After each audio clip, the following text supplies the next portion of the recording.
कहानी अरे भगवान कभी तो चुप हो जाओ।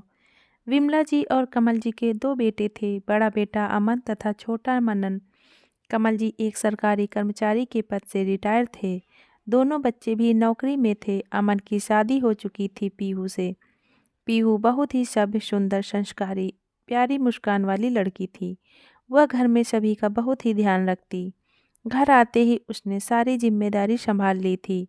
पर वह एक गरीब घर की लड़की थी, जिसकी वजह से विमला जी को कुछ कम पसंद थी। अमन शुरू में एक छोटी सी नौकरी में था। उसके लिए ज़्यादा रिश्ते नहीं मिल रहे थे। कई जगह देखने के बाद सबको पीहू ही पसंद आई, जो ग्रेजुएट और देखने में भी अच्छी लगी, तो इसी से रिश्ता कर दिया गया। पर अब तो अमन की काफ़ी तरक्की हो गई है, तो माँ को लगता है कि अब शादी करते तो अच्छे घर से रिश्ता होता।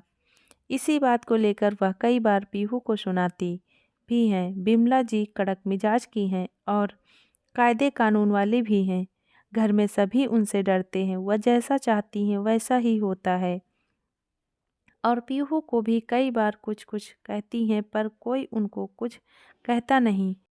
पीहू भी बड़ी है का लिहाज करके चुप रहती है, कुछ बोलती नहीं है। पर कमल जी को बिल्कुल भी अच्छा नहीं लगता कि विमला उसको फालतू में टोके। घर में सबको चुप रहने की आदत ही हो गई है। बच्चे भी माँ का आदर करते हैं और उनसे डरते हैं। विमला जी का मन है कि छोटा बेटा मनन, जो कि अच्छी नौकरी में है, उसके लिए देखकर बड़े घर की कमाऊ बहू लाऊंगी। मन मुताबिक बात चलाई। बहुत ही बड़े घर की लड़की काजल से रिश्ता पक्का हुआ। मनन का काजल देखने में अच्छी, साथ में इंजीनियर भी थी। सोने पे सुहागा, जैसा विमला जी चाहती थी वैसा ही, और साथ में खूब दहेज भी लाई। विमला जी बहुत खुश थी। सबको अपनी बहू काजल से मिलाने में उनको बहुत अच्छा लगता था। अपने कामों के लिए उसी को याद करना चाहे। काजल शुरू में खुशी खुशी काम करे, फिर ऑफिस की थकान तथा अपने मायके में बिल्कुल भी काम न करे होने के कारण सासू माँ की बातों को अनसुना करने की कोशिश करने लगी। कमल जी ये बात कुछ समझने लगे थे। काजल से खुश होने तथा पीहू को दिखाने के लिए अब तो और भी ज़्यादा विमला जी पीहू को सुनाने लगी और उसकी तुलना काजल से करने लगी। काजल को सासू माँ की तानाशाही बिल्कुल भी पसंद नहीं आती थी।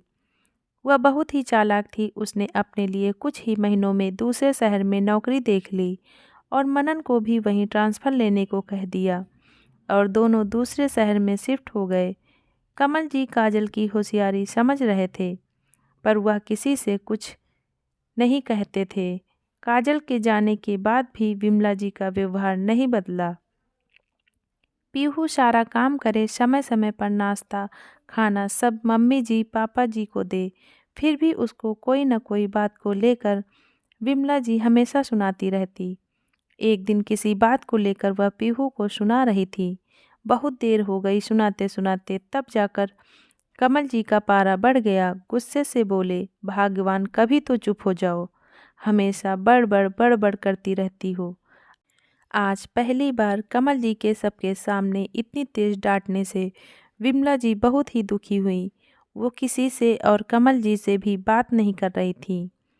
रात में कमल जी ने उनको मनाने की कोशिश की, पर वह नाराज ही थी। कमल जी थोड़ा गुस्से और फिर समझाते हुए बोले, तुम्हारी इसी आदत की वजह से काजल व मनन यहाँ से चले गए। अब कहीं ऐसा ना हो कि पीहू और अमन भी हमको छोड़कर अलग हो जाएं। अपना बुढ़ापा क्यों खराब कर रही हो। यह सब बातें सुन विमला जी को जोर से सीने में दर्द उठा। उन्हें हार्ट अटैक पड़ गया था। कमल जी ने जब देखा तो उनके हाथ पैर फूल गए। वह घबरा कर चिल्लाए, अमन, पीहू, दोनों बच्चे दौड़ कर आए। अरे माँ को देखो, यह क्या हो गया, इनको अस्पताल ले चलो। जल्दी से अमन व पीहू माँ को अस्पताल ले गए।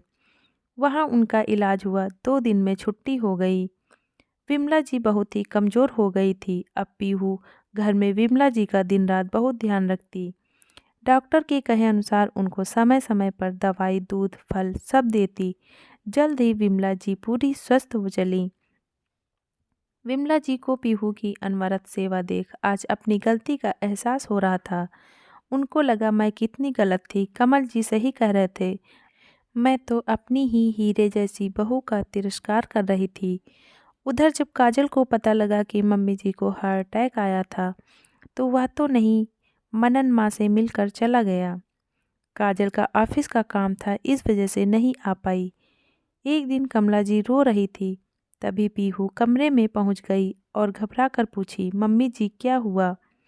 कुछ नहीं, मेरे सिर में दर्द हो रहा है, लाइए मैं तेल लगा दूं। फिर उनके सिर में तेल लगाने लगी।